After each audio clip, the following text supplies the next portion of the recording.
Hi everyone, this is Christina Soontornvat and I am the author of the Diary of an Ice Princess chapter book series, and I'm going to be reading from the second book in the series. This is called Frost Friends Forever. It's one of my favorite books because it is the story of a sleepover that goes wrong, and lots of magical hijinks ensue in this story for Princess Lena and her best friend Claudia.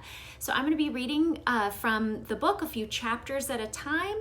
I am recording here in my bedroom in my house because, like so many people, I am at home right now with my family, and my family is in other parts of the house, so that's why I'm in here. And we're gonna go ahead and start. So I wrote the words for this story, and the illustrations are done by an artist named Barbara Zepezi-Zooks. I hope I'm saying her name right. She does wonderful illustrations, and as I read, I'm gonna turn the book around and show you the illustrations so that you can see them. So this first chapter is called Bring on the Break, and it starts on a Wednesday. Dear Diary, this weekend is the start of Hilltop Science and Art Academy's winter break, and I have to say, I'm pretty excited. Don't get me wrong, I love school. What's not to love? And here's her checklist of all the things she loves about school. My best friend Claudia sits next to me in class, check. Miss Collier is the coolest teacher ever, check.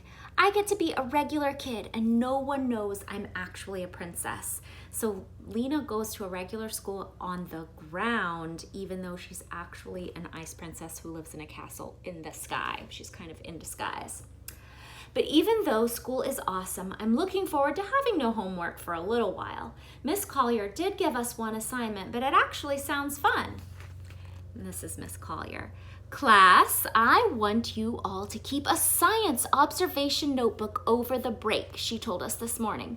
Whenever you notice science in action, write it down in your notebook. It can be anything we've learned about in class. Animals, moving objects, weather.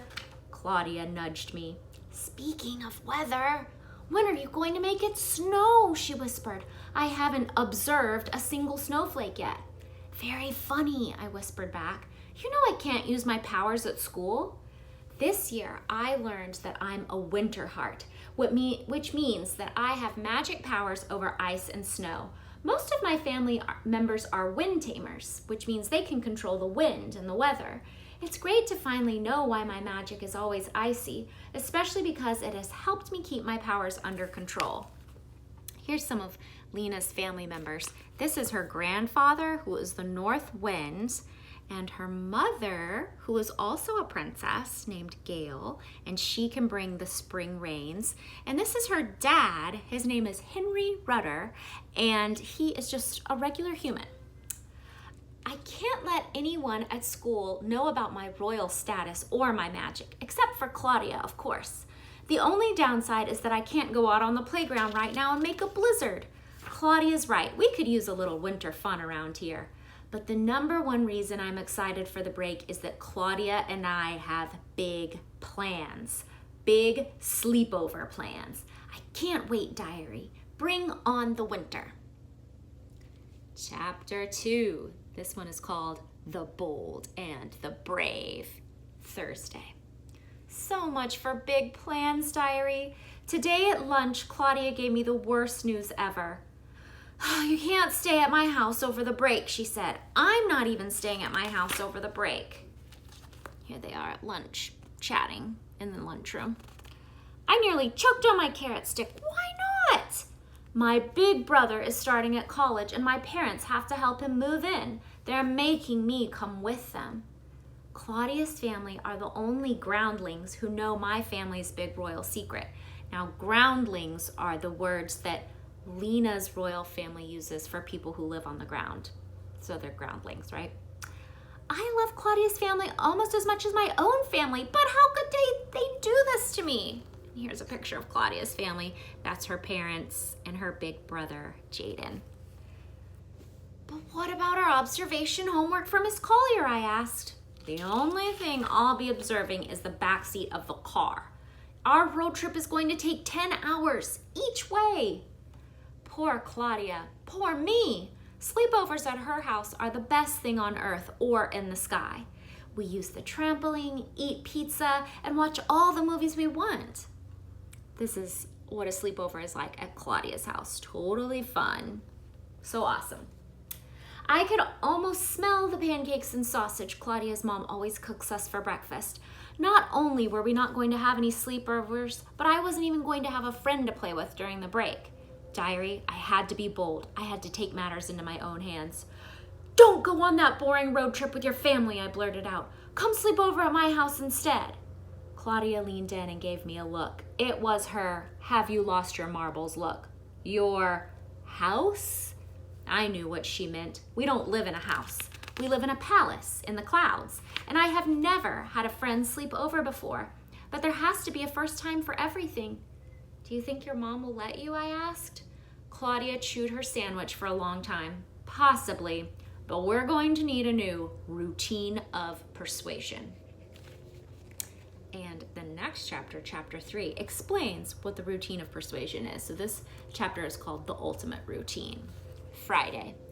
Whenever Claudia and I want our parents to agree to something big, we don't just ask for it. We perform the routine of persuasion. Our routine is a mix of dance, acrobats, jokes, and begging. It's much harder for our parents to say no to us when we dazzle them. Things we've persuaded our parents to let us do: have extra scoops at the ice cream parlor, ride our bikes through the sprinkler, go on tons of sleepovers at Claudia's house. This is actually based on me. When I was a kid, I had a best friend named Erica, and whenever we wanted her to sleep over at my house or me to sleep over at her house, we would do these elaborate routines and try to convince our parents, and that's what went into the book. But getting our parents to agree to a Cloud Palace sleepover means that our routine needs a secret weapon. Today was the last day of school before winter break started. You ready? Asked Claudia as soon as the end of school bell rang. I was born ready, I said. They're ready. I had actually finished getting ready a few minutes before, but who's counting? Claudia's mom was waiting with my dad and Gusty in the pickup area. Before they could even ask, how was your day, we launched into the best, most persuasive routine of our lives, and then we brought in our secret weapon. Here's their secret weapon. It's her puppy dog, Gusty, with a little banner that says, please.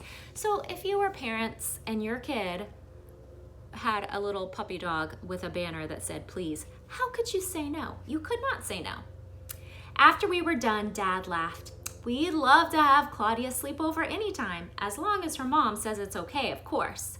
Claudia's mom gave her a look. It was her, I'm thinking about it look. All right, she said, I was worried about you being bored on the road trip anyway. You can go. Oh, Diary, I'm going to have my first sleepover at my own house. So that's it for chapter 3. Have you ever had a sleepover before at your house? Or have you gone to a sleepover at a friend's house, or maybe a grandparent's or a cousin's house or something like that? When I was a kid, those were my very favorite things to do. I would get so excited about them and I would plan everything. And so now we're gonna see what happens for Lena's first sleepover at her house and what she does to get ready. So I'll keep reading in the next video. Thanks.